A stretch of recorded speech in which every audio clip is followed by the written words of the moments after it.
আমরা যতটুকু জানতে পেরেছি যে উনি ব্যক্তিগত কাজে ঢাকায় গিয়েছিলেন এবং ঢাকা থেকে ফেরার পথে সৈয়দপুরে ওনাকে একেবারে সম্পূর্ণ অবৈধভাবে তাকে সেখানে হয়রানিমূলক আচরণ করা হয়েছে তার প্রতি।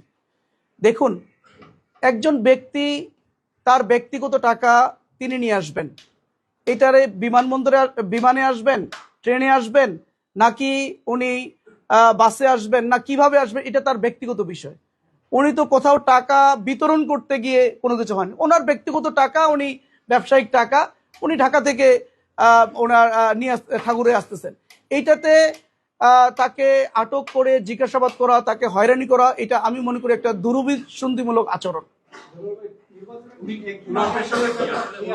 দেখুন, নির্বাচনের একদিন আগে এখানে আপনাদের মনে থাকা, আপনারা জানেন যে ব্যাংক বন্ধ, ব্যাংকগুলো থেকে কেউ টাকা তুলতে পারছে না। স্বাভাবিক কারণে উনি ওনার ব্যবসায়িক কাজে যদি ওনার টাকা প্রয়োজন হয় তো উনি কিভাবে টাকা নিয়ে আসবেন?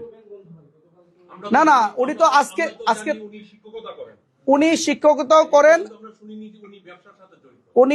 উনি একজন শিক্ষক, পাশাপাশি ওনার বাসায় আমি যতটুকু ওনার ফ্যামিলির সাথে কথা বলেছি, ওনার বাসায় একটা গার্মেন্টস আছে। আমি ওনার ফ্যামিলির কাছ থেকে জেনেছি গার্মেন্টস আছে। হ্যাঁ, ঠাকুরের বাসায় গার্মেন্টস আছে। আর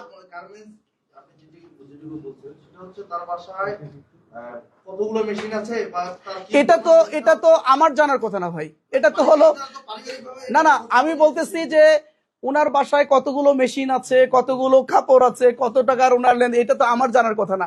আমি উনার ফ্যামিলিকে জিজ্ঞেস করেছি যে কেন গিয়েছিলেন এবং উনার কি অবস্থা। তখন ফ্যামিলি আমাকে জানিয়েছেন যে উনি ব্যক্তিগত এবং ব্যবসায়িক কাজে উনি ঢাকায় গিয়েছেন এবং এসেছেন। এইটুকু আমি ওনার জিজ্ঞেস করেছি আপনাদের কি মানে উনি যে বললেন যে ওখানে ব্যবসায়িক টাকা, তখন উনি বললেন হ্যাঁ আমাদের একটা ব্যবসা আছে।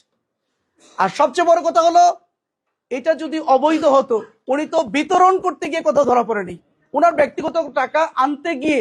আর সবচেয়ে বড় কথা হলো, ঢাকা এয়ারপোর্ট যেখানে চেকিং হয়েছে, সেখানে নানাভাবে চেক করতে, ঢাকা এয়ারপোর্ট তো অনেক রেস্ট্রিক্টেড এরিয়া, তাই না?